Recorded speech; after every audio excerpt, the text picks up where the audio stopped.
안녕하십니까. 오늘은 10주차 첫 번째 시간으로서 에드바르트 뭉크. 자, 그러면 지난 시간에 우리가 클림트를 할 때 표현주의의 두 대가가 있다. 두 선구자가 있다. 하나는 오스트리아 빈의 클림트고 또 하나는 바로 노르웨이의 에드바르트 뭉크다라고 말씀드렸어요. 그런데 그 두 사람은 아주 서로 대조적이에요.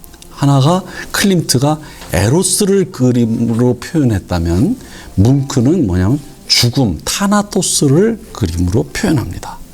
그러면 이 사람은 또 일생에 있어서 누구랑 대조적이냐면 클림트와 많이 대조적입니다. 뭐냐면 이 사람은 아주 생애가 아주 불운해요.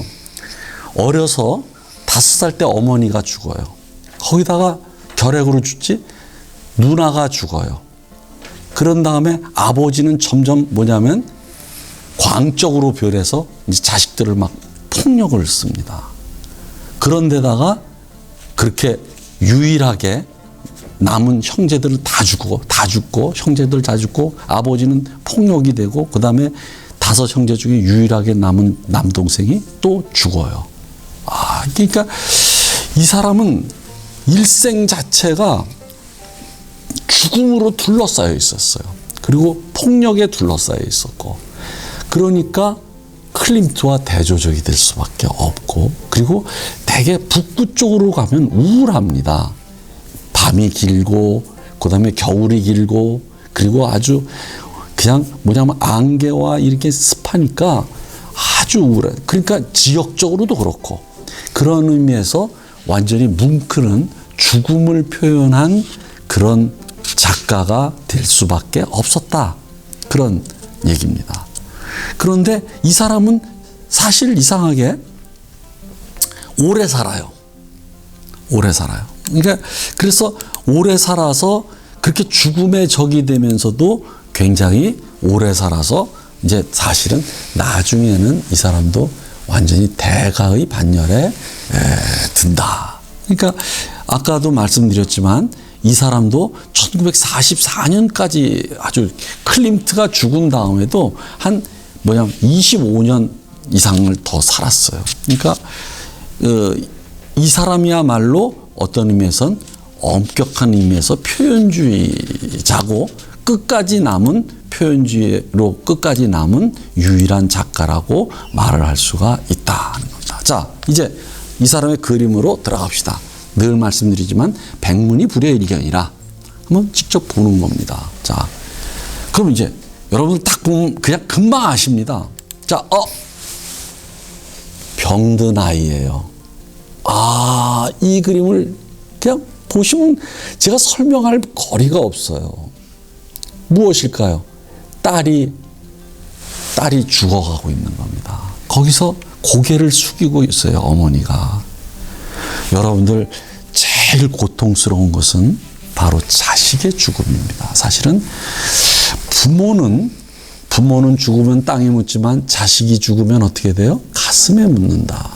이건데 이것이 바로 이 자식의 죽어가는 자식 앞에 딱 슬퍼하면서 고개를 떨군 그런 어머니를 그린 거예요. 그런데 참 재미난 것이 딱 봐도 이것은 바로 죽어가는 자식 앞에 슬퍼하는 어머니구나 금방 압니다. 그런데 잘 보십시오. 오히려 거꾸로 그랬어요. 이 소녀가 엄마를 위로하는 것으로 그렸고 소녀가 얼굴이 해맑게 그렸습니다. 아주 밝은 빛이 비치고 어머니는 고개를 숙여서이기도 하지만 검은 옷에 검은 머리에서 검은색으로 그렸어요. 이게 아시겠죠? 그러니까 거꾸로 된 거예요. 거꾸로. 그러니까 더 슬퍼요, 이게. 이 그림이. 거기다가 또 주된 특징 중에 하나는 클림트는 아르누보라고 그래가지고 무엇이에요? 무늬 장식으로 그림을 그렸단 말이죠. 그런데 이 사람은 어떻게 해요? 붓칠이 아주 막 낙서하듯이 찍찍찍찍 이게 막 굉장히 난삽하게 막 이렇게 막 난잡하게 그렸습니다. 그러니까 그런 것이 이 우울한 이 분위기를 더욱 가중시키고 있습니다. 이 붓칠 같은 게. 오케이? 그래서 이게 아주, 그러니까 이 사람은 뭐 잘 그렸느냐 못 그렸느냐는 둘째치고 그것은 뭐 우리가 그런 판단하는 게 아닙니다. 아, 이 사람은 표현을 하고 있구나. 무언가를 우리에게 전달해 주고 있구나. 어떤 것들을, 그것을 금방 느낍니다. 요것이 죽어가는 소녀를 습작이에요. 오른쪽에 있는 두 소녀. 예쁘죠? 네. 자, 그럼 또 넘어가 봅시다. 요것과 다르게 같은 주제를 한번 요번엔 배열과 관계없이 한번 봅시다. 자, 이거예요. 자, 이것이 병실에서의 임종이라는 거예요. 그러니까 아까도 말씀드렸지만 어머니와 형제들이 다 죽어요. 다 죽어요. 어려서 다 죽어요. 그러니까 죽음에 둘러싸여 있으니까 이거 보십시오. 여러분들 이 그림을 보세요. 여기에 시트에, 침대에 누군가가 누워 있는데 안 보여요. 안 보이는데 무엇일까요? 하얀 천인 걸로 봐가지고 아마 저쪽에 이쪽 끝에도 하얀 선인 걸로 봐서는 뭐예요? 여기 쪽에 이게 죽은 것을 시신을 덮어놓은 거 아닌가 싶어요. 근데 여러분들, 자, 여기 있는 사람들의 포즈를 취해 보십시오. 포즈가 다 달라요. 한 사람은 앉아서 이렇게 하고, 또 한 사람은 그 뒤에서 서서 하고, 어떤 사람은 벽을 잡고서 막 통곡을 하고 있는 것 같고, 또 벽을. 자, 이게 됐죠? 자, 그런데 그 다음에 봅시다. 죽은 자의 침대예요. 자, 그 다음 그림을 보세요. 여러분들 아까 맨 처음에 봤던 것은 병든 아이인데 딸이 죽어가는 거예요. 근데 이거는 금방 알아요. 누굴까요? 침상에 누워있는 건 누굴까요? 어머니예요. 그러니까 어머니를 잃어버리는, 어머니가 죽은 어머니의 죽음 앞에서 얘가 귀를 막고 있는 거예요. 귀. 뭘까요? 귀를 막는 거예요. 사람들의 이게 울음소리 있죠? 이 울음소리가 듣기 싫은 거예요. 듣기 싫은 거예요. 고통스럽게. 여러분들 귀를 막아 보십시오. 그러니까 마치 환청이 들리는 것을 이렇게 하는 겁니다. 자, 이렇게 이 사람은 죽음과 병, 그리고 이 사람은 그림을 그리는 스킬이 그렇게 대단하지 않다는 것을 느낄 만큼 이 붓칠이 거칠어요. 그리고 뭐 색깔도 그냥 대충 그냥 막 지저분하게 막 그냥 이렇게 칠합니다. 그렇죠? 여기 보세요. 그런데 그런 것들이 다 이 사람이 표현하는 병과 죽음을 표현하기 위해서 일부러 그런 것이다. 오케이? 자, 이거 봅시다. 이거. 아, 이게 봄이에요. 막 슬퍼요. 슬픕니다. 그럼 뭘까요? 여기도 딸이에요. 여기 어머니인지 뭐요. 자기가 몸이 아프니까 밖으로 외출할 수는 없어요. 그런데 제목이 봄인 걸로 봐가지고는 나를 좀 창가로 좀 데려다 달라 해가지고 봄의 따뜻한 창살과 봄바람이, 지금 봄바람에 무엇이에요? 커튼이 이렇게 하는데 그것을 이제 맞이하는 거예요, 봄이. 근데 봄을 맞이하는, 봄을 이렇게 만끽하려고 하는데 이미 자기의 목숨은 뒤로 가 있습니다. 뒤로 가는 거예요. 그러니까 굉장히 슬픈 장면이다. 슬프고 슬프도다. 그러니까 이 사람의 그림은 죽음을 표현했다는 것이 너무나도 명확관화한데, 그러니까 더 설명할 게 별로 없는데 여러분들이 그럼에도 불구하고 약간씩 뜯어보고 그리고 그 속으로 들어가면은 제가 지금 여러분들 이 봄을 설명하듯이 그런 설명이에요. 병상에만 누워 있다가 봄이 왔어요. 바깥엔 봄이 왔는데 자기를 좀 일으켜 달라 해서 의자에 앉아서 봄을 내다보는 겁니다. 그리고 여러분들 그런 말이지 않습니까? 출래 불사춘이라 봄이 왔지만 봄 같지 않구나. 이런 얘기 있습니다. 근데 이런 것이 이게 바로 뭉크가 그 순간을 포착하는 겁니다. 아주 그 뭉크의 그림을 보면은 한마디 슬프고 슬프도다.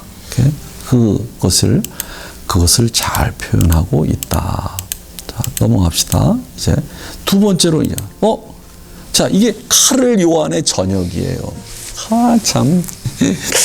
여러분들 이 그림보다도 더 유명한 건 요 다음 그림입니다. 다음 그림이 이게 절규라는 그림이에요.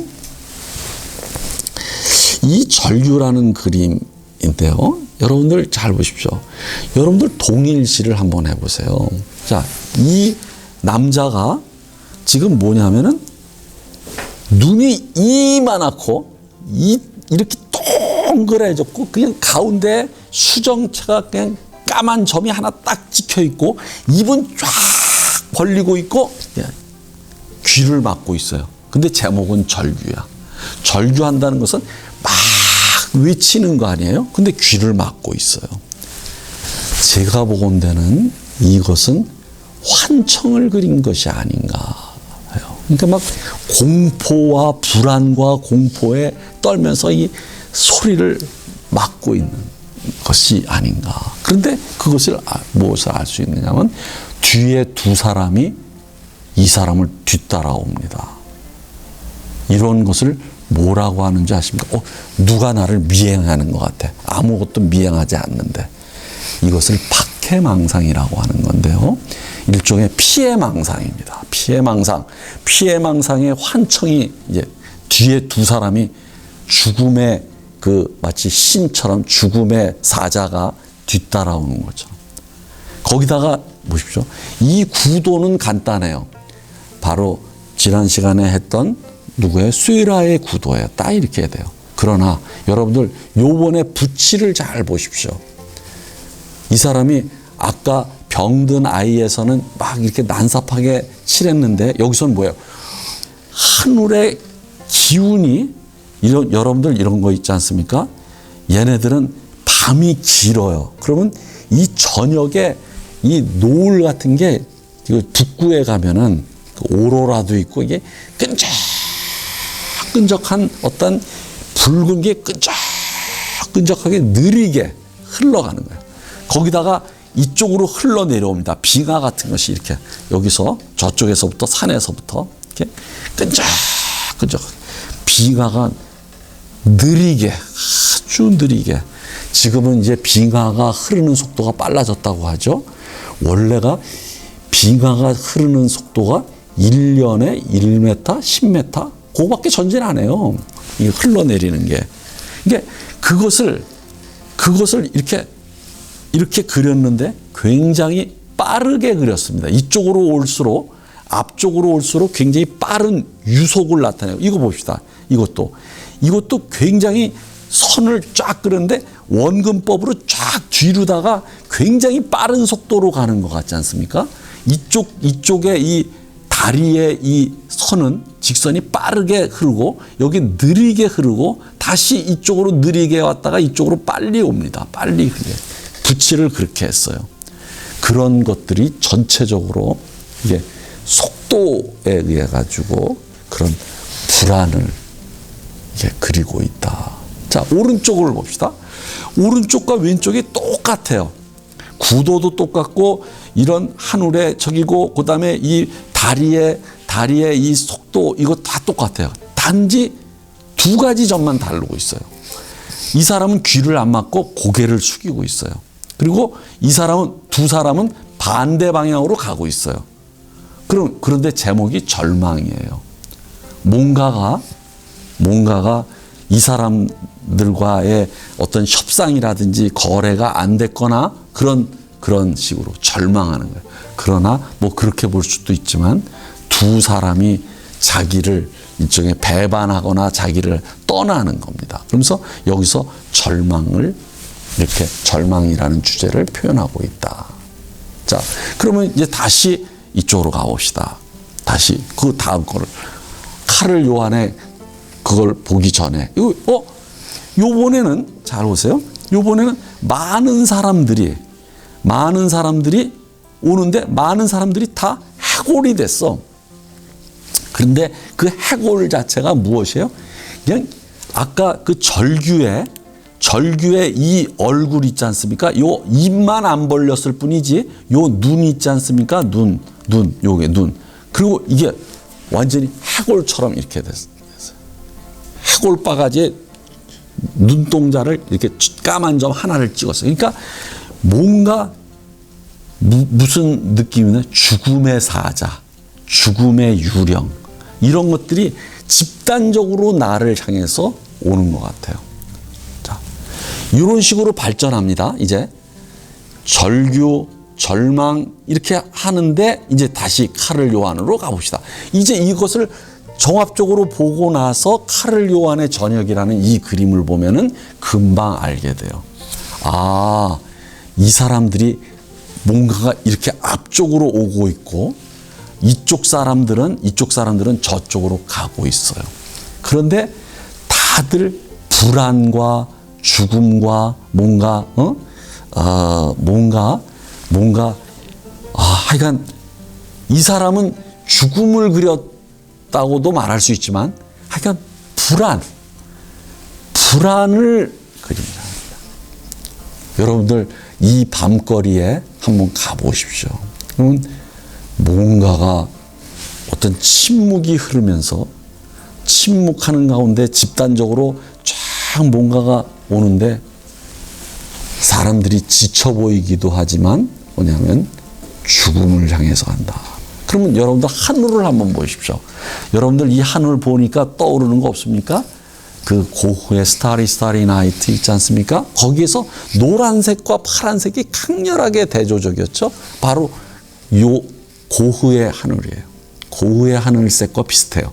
그런데 고흐의 하늘색은 거기서 엄청난 에너지가 폭발을 하고 그러는 하늘이었지만 여기서는 무엇이에요? 암청색의 죽음의 색입니다. 그러니까 죽음의 파란색이 이 도시를 덮치는 거예요. 자, 넘어갑시다. 자, 이제 봅시다. 자, 이제 또 이게 뭉크의 죽음과 소녀의 키스예요. 아, 이거 참 여러분들 그러면 이게 여러분들 클림트의 키스죠. 그리고 뭉크의 키스가 이거 있어요. 뭉크의 키스랑 클림트의 키스를 한번 보십시오. 아, 이건 비교가 안 돼요. 비교가. 이게 뭐예요? 죽음의 그림자가 검은색으로, 오케이? 그 다음에 여기서 죽음이 완전히 감싸고 있는 가운데 이거 입맞춤이에요. 마치 이제 마지막 죽음을 앞두고 우리가 서로가 죽어가는 겁니다. 이랬을 때 마지막 키스를 나누는 것 같아요. 이렇게. 그래서 여기 아까 그 지난 시간에 클림트의 키스는 낭떠러지 해가지고 절체절명의 위기 앞에서 키스를 한다 그랬었잖아요. 그러니까 클림트에게는 죽음이 에로스 뒤에 숨어버립니다. 에로스 뒤에 숨어버려요. 그리고 에로스만 전면에 나타나요. 표현돼요. 그런데 뭉크는 사랑이 죽어버리고 죽음으로 완전히 휩싸여버려요. 그러면 여러분들 이런 거 있지 않습니까? 이런 거 있잖아요. 만약에 세계의 종말이 온다면 스피노자는 한 그루의 사과나무를 심겠다라고 말을 했지만 그건 거짓말인 것 같고요. 사과나무를 심는 건 거짓말인 것 같고 제가 보건대는 무엇이에요? 여러분들 세계의 종말이 온다면 마지막 순간에는 사랑하는 사람을 찾아가서 마지막 키스를 나누는 것. 그것이 바로 뭉크의 입맞춤이다. 그러니까 마지막 순간에 같이 죽기 직전의 그런 어떠한 그런 키스다. 그러면 이제 앞으로 가봅시다. 앞으로 가보면 자 이거 보세요. 이거는 아예 노골적이에요. 노골적인 게 왼쪽엔 완전히 뭐예요? 해골이에요. 죽어서 뼈다귀만 있어요.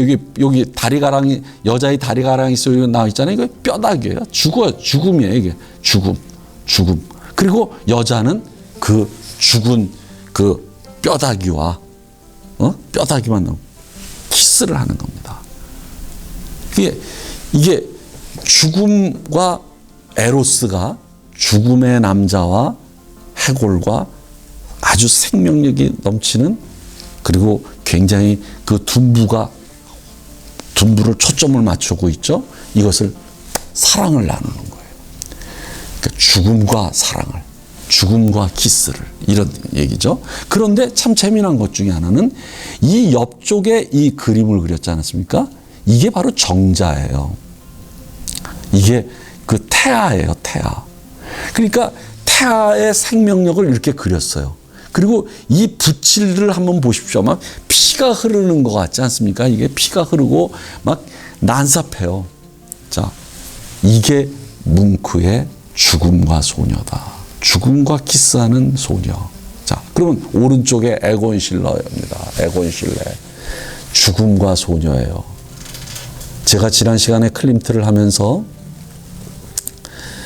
이런 표현을 썼습니다. 깡마른 생명력이다. 근데 여러분들 지금, 그리고 포옹을 하는 것도 보았지만 요번엔 다른 겁니다. 죽음과 소녀예요.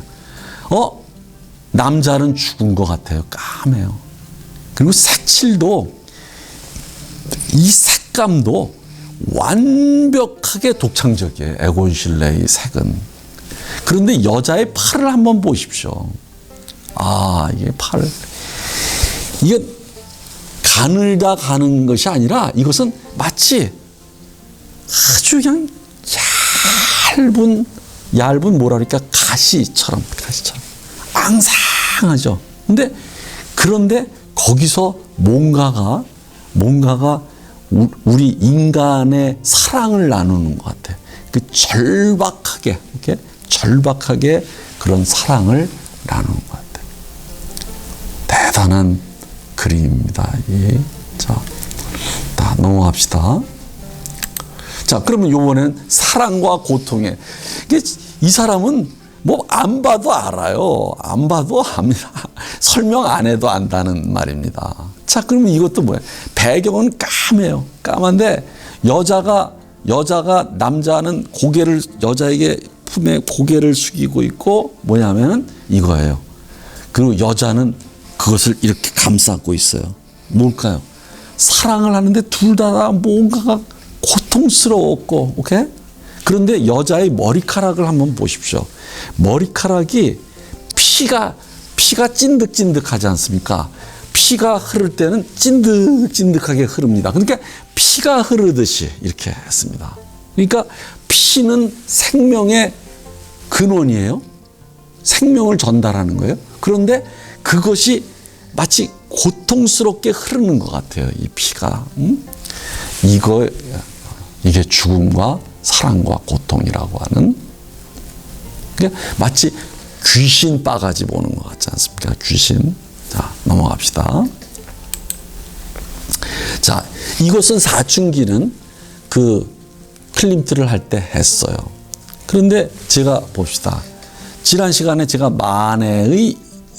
마네를 할 때도 했지만 마네의 그림과 비교가 돼요. 이번에는. 그럼 어디냐? 이 마네의 그림에 이 그림자에 주목하라고 제가 여러분들에게 마네를 할 때 했다고요. 이 그림자가 뭔가 어두워요. 그러면서 우리가 어둠의 그림자가 뒤에서 쓱 나타나는 것 같아요. 그러니까 그것이 마치 죽은 유령이 쓱 마치 검은 연기 속으로 나타나는 것 같아요. 그런데 그래서 그것이, 이 그림자가 굉장히 뭐냐면 죽음의 분위기를 물씬 풍긴다고 말씀을 드렸는데, 그것을 뭉크가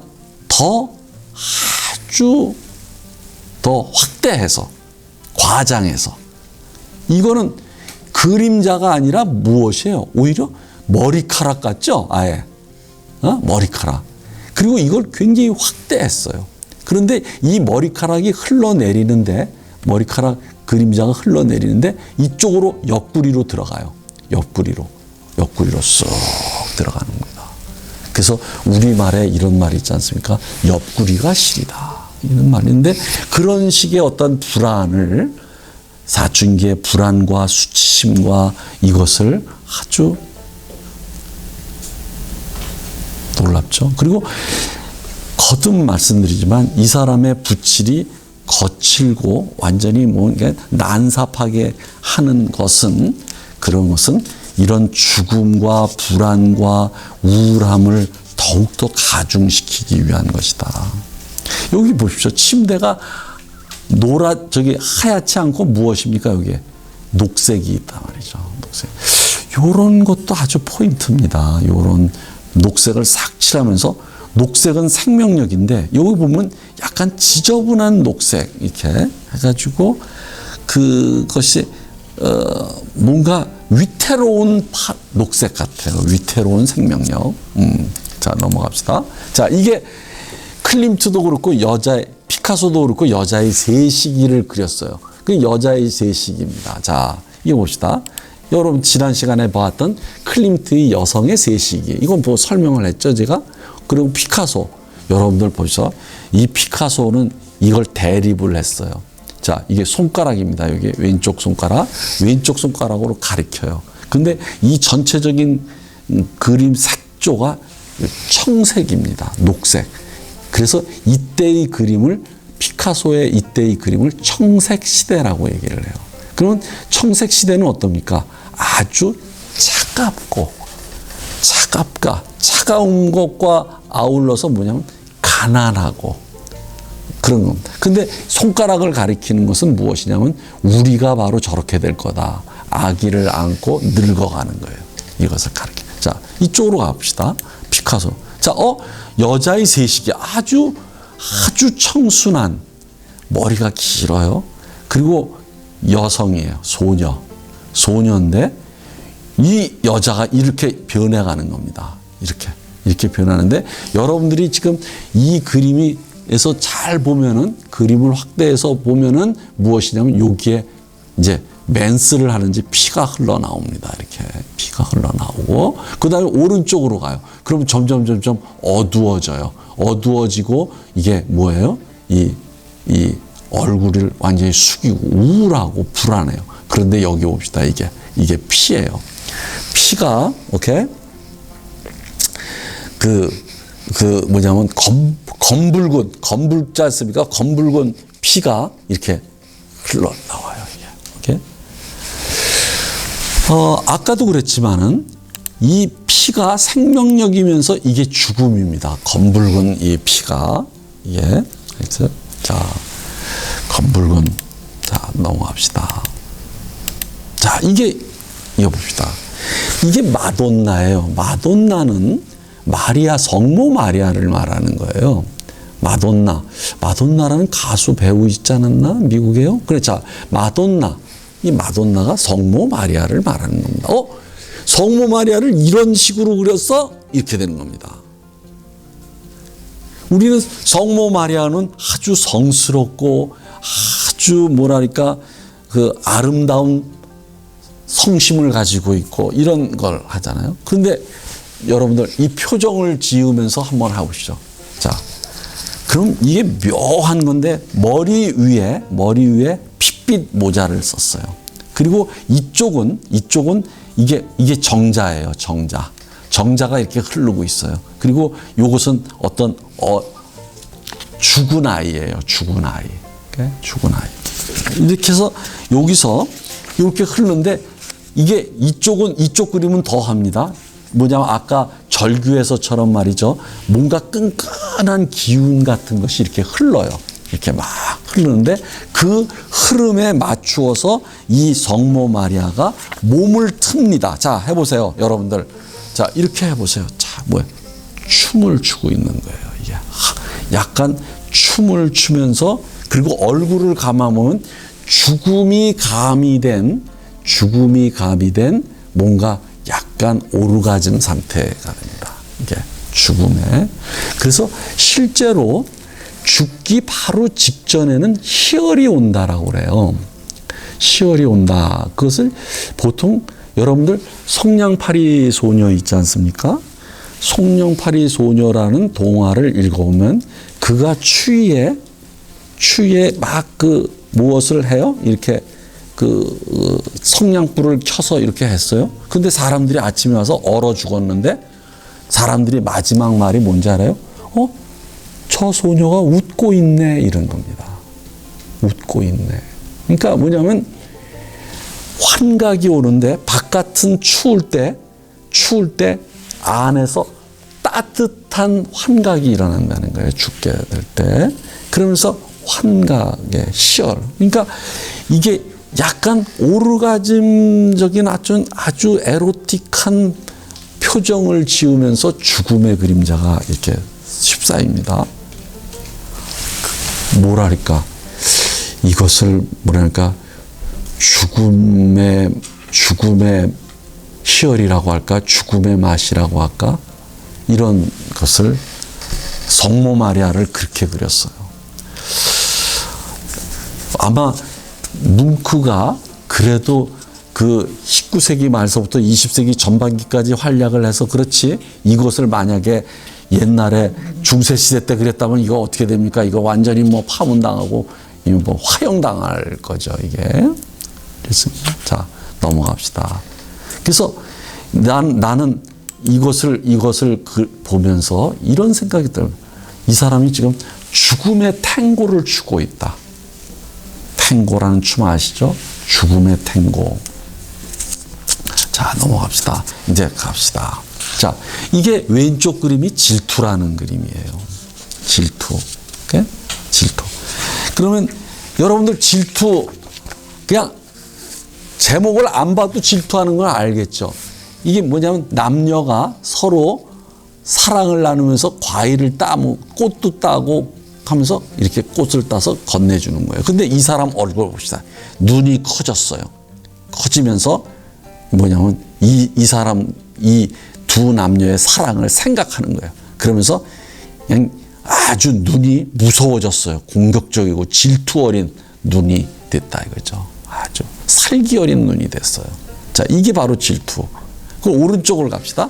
오른쪽에 이 남자는 어디서 본 것 같지 않습니까? 앞에서 보았던 절망에 이렇게 비교하는 겁니다. 이렇게 절망이라는 여기 절망에라는 그림, 요 남자 있죠? 요 남자와 같아요. 그럼 뭔가가 고개를 숙이고 자기가 실망한 듯이, 오케이?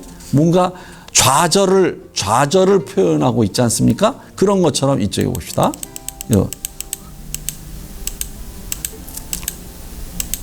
자, 이 남자가 가슴이 아파. 이렇게 자주 표현하는 제가 아는 선생님이 있습니다. 이게 가슴이 아파. 가슴이 아프다 그러면서 뭐냐면 얼굴을 하면서 이게 뭐야. 그런데 여자는 아주 머리카락을 휘날리면서 머리카락 끝이 여기까지 갑니다. 여기까지 남자까지. 그래서 머리카락 끝이 남자에게 다 있어요. 이거를 하면서 일리 떠납니다. 앞쪽으로 간다는 것을 이 머리카락이 바람에 이렇게 흘리. 그러면서 이 남자를 뒤로 하면서 이 앞으로 헤어지는 거예요. 그랬더니 남자는 여기서 가슴을 만지면서 좀 슬퍼하고 고통스러워요. 가슴이 아려. 그렇죠? 그런데 이 손을 보십시오. 잘 보셔야 돼요. 손이 피예요. 피가 이렇게 다 있습니다. 핏빛 고통이에요. 핏빛 고통. 그래서 이게 이별이다. 자, 넘어갑시다. 이건 뭉크의 유명한 생명의 춤이라고 하는 건데요. 근데 이건 유명한 그림입니다. 그러면 이건 보지 않아요. 춤추고 있구나. 이렇게 춤추고 있으면서 요런 파트는 막 여자를 껴안고 그래요. 그리고 이 두 남녀도 이제 블루스를 추는 듯이 춤추고 있어요. 그런데 이상하게 두 여자가 이쪽을 바라보고 있어요. 두 여자가 바라보고 있어요. 그럼 뭘까요? 한 여자는 밝은 옷을 입고 있고, 아주 밝은 옷을 입고 있고, 오른쪽에 있는 여자는 어두운 검은색의 옷을 입고 있어요. 그리고 왼쪽은 약간 소녀티가 나고 오른쪽은 약간 늙었다는 걸 알 수 있어요. 이것은 무엇이냐? 클림트의 생명의 나무와 기다림과 키스라는 거 기억하시죠? 그러면 이쪽 여자는 이쪽을 기대하고 있는 겁니까? 이 두 춤을 추는 남녀는 이 왼쪽에 있는 여자의 미래예요. 미래의 모습을 자기가 기대하면서 이쪽을 바라보고 있고, 이쪽은 이쪽을 바라보는 것은 뭐냐면 이 사람의 과거였어요. 그리고 자기는 이미 몸이 늙었어요. 회한에 차는 겁니다. 회한. 그러니까 자기의 과거를 돌아보면서 회한에 찼다 하는 겁니다. 그런데 이게 생명의 춤이에요. 이 춤은 생명이에요. 그럼 저 뒤에 이게 뭘까요, 여러분들? 이게 유명한 겁니다. 이게 뭉크의 그림이 이 표시가 많이 나와요. 그래서 많은 사람들이 이게 십자가인가? 뭔가 이러는데 이건 아니라 달빛이 고요한 바다에 비치는 겁니다. 그러면 어떻게 돼요? 저 수평선에 달이 떠니까 이게 쫙 빛이 이렇게 이걸 갖다가 단순화해서 이렇게 표현한 거예요. 그러니까 마치 등대처럼 보이기도 하고, 등대처럼 보이기도 하고, 아니면은 무엇이든 십자가처럼 보이기도 하는 거죠. 그러나 이것이 굉장히 좋아요. 왜 이것이 트레이드 마크처럼 뭉크의 이 그림에 곳곳에 나타납니다. 이 표현이. 그런데 이거 뭘까요? 굉장히 희망적으로 보여요. 이게 희망적으로 보인다. 그래서 이것은 아마 이 생명의 주제와 연결시켜서 이런 것들이 나타난다. 그러니까 자, 또 넘어갑시다. 자, 이게 다리 위의 소녀들이에요. 제가 늘 말씀을 드리지만 항상 동일시를 해보십시오. 그리고 이 그림도 그렇고 오른쪽에 있는 다리 위의 소녀들도 그렇고 무엇이냐면 이 길 같은 것이 이렇게 쭉쭉 하면서 속도감 있게 흐르고 이쪽은 느릿느릿하게 흐르고 있어요. 그러니까 이것이 기운이 이쪽은 아주 느리고 이쪽은 빨라요. 이건 평면이지만, 자, 그러면 이 그림과 이 그림의 차이는 뭡니까? 그림의 차이를 찾아서 왜 그렇게 됐는지를 비교하는 것은 굉장히 좋은 감상법이다. 근데 이쪽은 세 여자가 같은 데를 바라보고 있어요. 같은데 여기가 아마 호수인지 이렇게 구경을 하고 있는 것 같아요. 그러면 이게 뭐냐면 생트쥐베리가 이런 말을 했습니다. 사랑은 서로 마주보는 것이 아니라 같은 목표를 향해서 나란히 가는 것이다. 같은 방향을 보고 있어요. 그러면 이것은 굉장히 무엇이에요? 세 명의 관계가 조화로운 관계. 같이 좋은 관계. 근데 여기서 딱 이 여자만 뒤로 돌렸어. 이렇게? 두 사람과 달라. 뭔가 심통이 난 겁니다. 의견이 맞지 않는 거예요. 그러니까 이런 식을 이렇게 차이를 보면은 금방 우리가 뭉크가 무엇을 표현하려고 했는지를 알 수 있습니다. 그러니까 이건 조화로운 관계와 이것은 부조화. 서로 의견이 충돌하는 거다. 자, 이제 또 넘어갑시다. 넘어가면 이게 마라의 죽음이에요. 마라라고 하는 사람은 우리가 학기 초에 다비드를 할 때 나왔어요. 다비드가 마라를 존경했거든요. 그래가지고 이 마라 그림을 다비드가 많이 그렸어요. 그런데 이 마라라는 사람은 누구냐? 바로 프랑스의 뭐예요? 혁명가예요. 혁명가. 근데 이 혁명가는 누구에 의해서 같은 당원인 여자 당원에게 죽음을 당합니다.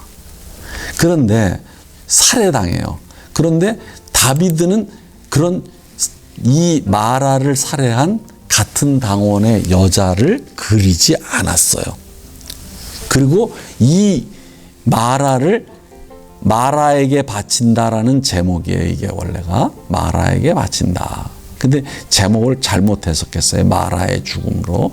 근데 이 마라가 이렇게 해가지고 딱 쓰러졌는데 이것을 마라를 무엇과 동일시했느냐면 마라의 죽음을 순교, 종교에서 순교하는 거룩한 그러한 순교의 포즈로 이걸 그렸다.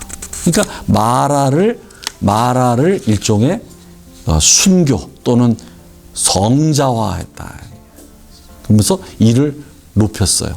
그러니까 드높였다, 위대하게 만들었다. 그런데 잘 봅시다. 마라의 죽음인데 남자가 침대나 이 사람이 목욕탕에서 살해야 당했다고 그래요. 왜 그러냐면 이 마라가 피부병이 있었다고 해요. 근데 아무튼 침대에서 죽었어요. 핏빛이 막, 여러분들 뒤에 배경에 보십시오. 이 붓칠이, 이 수직, 수평, 막 사선 막 난삽하죠. 그렇죠?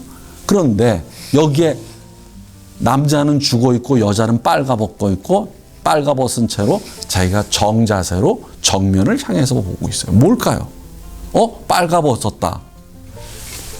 여러분들 이거 보십시오. 빨가벗었다. 그리고 정자세로 보고 있는 거야. 정면. 뭘까요? 둘이 사랑을 나눈 겁니다. 침대. 그러니까 사랑하는 사이로 일단은 뭉크는 해석한 거예요. 그러니까 마라와 마라의 이 살해자를 일종의 연인 관계로 본 것이고, 그리고 둘이서 무엇이에요? 사랑을 나눈 뒤에 여자가 남자를 죽였다는 것. 오케이? 그 다음에 세 번째 무엇으로 했습니까? 그런데 그 여자가 우리를 보고 있어요. 이렇게 정자세로. 뭡니까? 자수하는 거죠. 그러면서 자기도 굉장히 괴로운 듯이 이렇게 우울하게 우리를 보고 있다. 이런 식으로 여러분들이 저기를 마라의 이걸 자세히 비교를 하면서 보면은 여러분들도 그것을 알 수가 있다. 그러니까 다시 말해서 뭉크가 마라와 마라를 죽인 여당원과의 관계를 어떻게 해석했는지를 여러분들이 느낄 수가 있다. 자, 이거 봅시다. 여자의 마스크 밑의 자화상이에요. 이 사람도 자화상을 많이 그렸어요. 그런데 뭉크의 자화상은 정말 좋습니다. 왜 그러냐면 방금 전에 말씀드렸듯이 이 뭉크 주인은 어려서부터 죽음을 너무 많이 목격해요. 어머니 죽죠, 여동생 죽죠, 누나 죽죠, 다 죽어요. 그러니까 여성의 죽음의 그림자가 이 사람을 항상 따라다니는 거예요. 그런데 이게 여자의 마스크입니다. 그리고 여자의 마스크 뒤에 있는 벽에 뭐냐면 검은 연기 같은 것을 이렇게 막 연기가 나는 것처럼 이렇게 그렸어요. 그리고 그것을 이 사람의 그림자처럼 뒤에다가 배치를 했습니다. 뭐예요? 죽은 여자의 마스크. 데드 마스크라고 그러죠. 이 데드 마스크가 이게, 그리고 이 남자가 자기 자신인데 뭉크 자신도 무엇인가가 우울하고 불안한 이런 것을 다 넘어갑시다. 자, 이거 이제 이 사람 자화상을 많이 그렸어요. 근데 잘 봅시다. 이게 자화상이에요. 누구의 자화상인지 금방 아시죠? 고흐의 자화상입니다. 근데 고흐는 이 사람은 미쳤지만은 내가 보건대는 광기가 있어요. 그리고 이 사람의 그 자화상이며 고흐의 모든 그림은 이렇게 막 유동성을 가지고 생명력으로 해서 아지랭이처럼 이렇게 피어오릅니다. 상승을 해요. 상승을.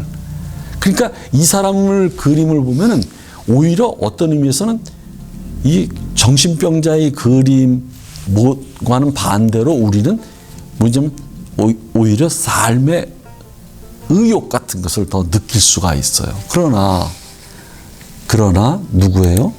뭉크를 보십시오. 아이고, 이건 뭐. 자, 뭐예요? 이 사람이 담배를 물고 있어요. 여기서 담배 피우고 있었죠? 누구예요? 여기. 담배 피우고 있었죠? 담배. 이거 비교해 보십시오. 자, 여러분들 이 담배를 한번 해보세요.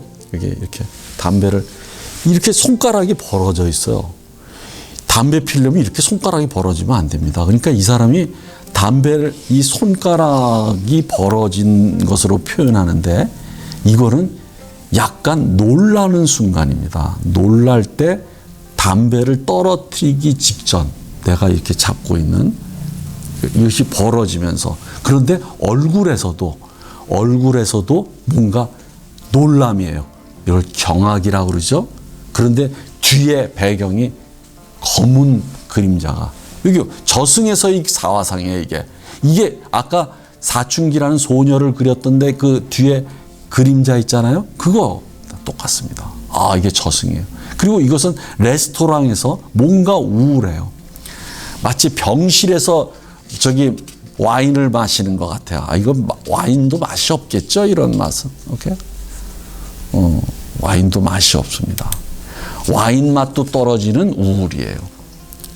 자, 넘어갑시다. 자, 이제 자화상을 많이 그렸는데 특히나 나는 이 두 자화상을 좋아합니다. 이게 말년에 그린 그림인데 왜 좋아하느냐? 잘 보세요. 뭐 별거 아니네.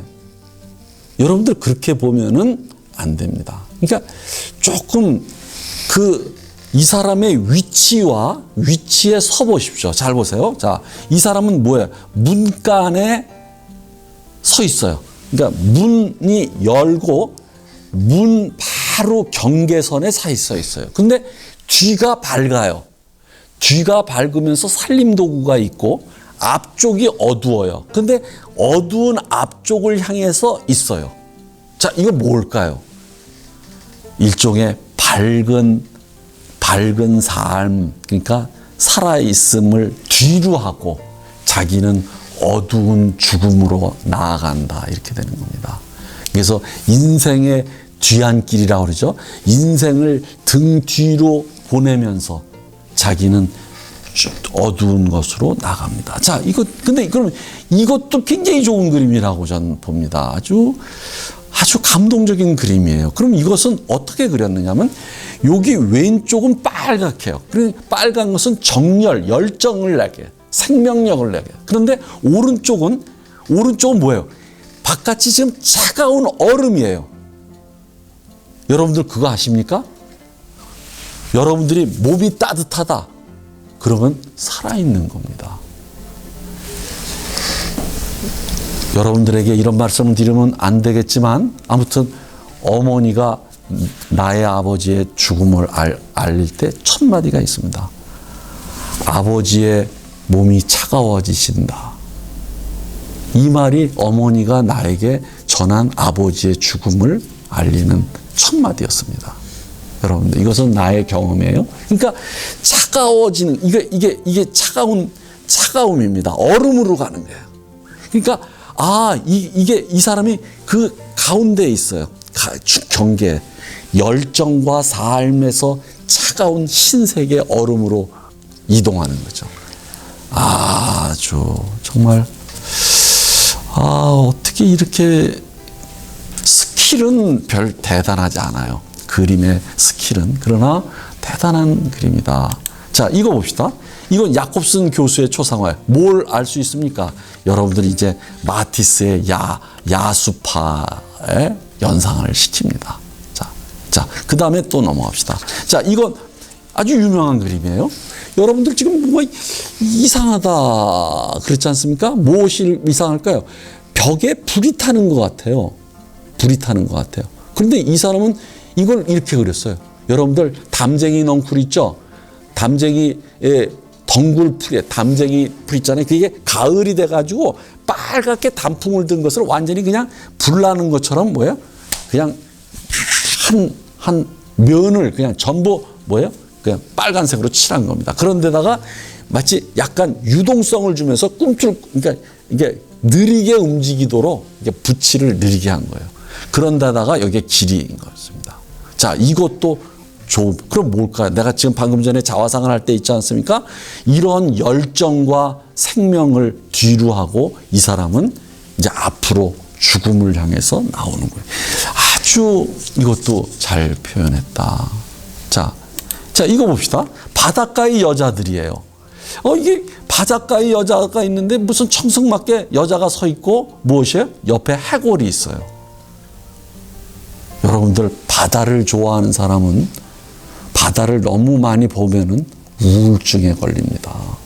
우울증에 걸려요. 그것을 이렇게 두 가지를 그렸는데 이거 여기서도 또 나타나죠? 이 달빛에. 그러니까 바다를 보는데 이 사람은 약간 우울증적인 것을 요 뒤에 우울증의 죽음 같은 것을 여기에 죽음의 여자를 하나 더 그린 거예요. 그러니까 항상 이런. 그러면 그 다음에 봅시다. 그 다음에 봅시다. 자, 이거. 여러분들 이거 봅시다. 이거. 이 그림도 무지하게 소리라는 그림, 제목이에요. 근데 여러분들 지금 이 여자를 볼 때, 이 그림을 볼 때 뭐예요? 소리가 없어요. 근데 여자가 묘하게 약간 미친 것 같아, 이렇게. 우리가 보통 미쳤다는 것보다 정신 나간 것 같아, 이렇게. 정신 나가서 이렇게. 오케이? 그러니까 아까 보았던 절규를 다른 식으로, 절규는 귀를 막고 있죠? 근데 이 사람은 귀도 안 막는데 이 전체가 제목이 소리예요. 소리인데 오히려 침묵으로 그렸어요. 침묵의 소리. 그럼 이런 그림을 보면 오히려 섬뜩합니다. 섬뜩해요. 그것이 독일어로 운하임리히라고 하는 겁니다. 그러니까 이것은 소리 없는 소리, 갇혀 있어서 밖으로 나오지 않는 소리. 따라서 무슨 소리일까요? 여러분들에게 들리지 않는 나만의 소리, 환청이죠. 그것이 나한테만 들리는 그러한 것을 그렸다. 이게 절규와 오히려 같은 문맥에 있는 것이 아닌가 싶습니다. 자, 그러면 다음에 넘어갑시다.